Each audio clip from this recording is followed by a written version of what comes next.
ఆంధ్రప్రదేశ్ రాష్ట్రంలో liquor scam జరిగిందని,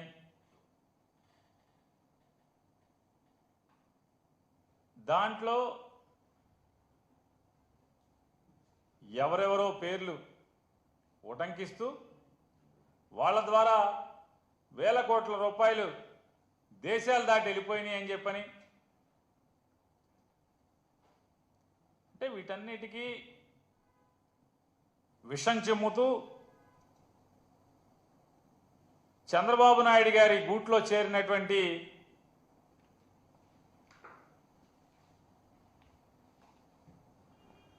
flamingo పక్షి లాంటి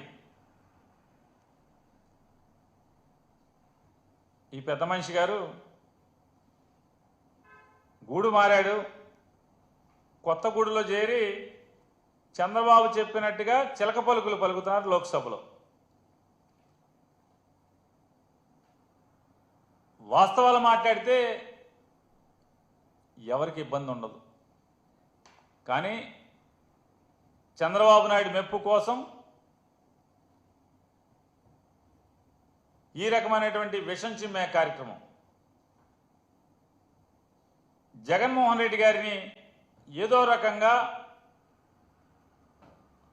రాజకీయంగా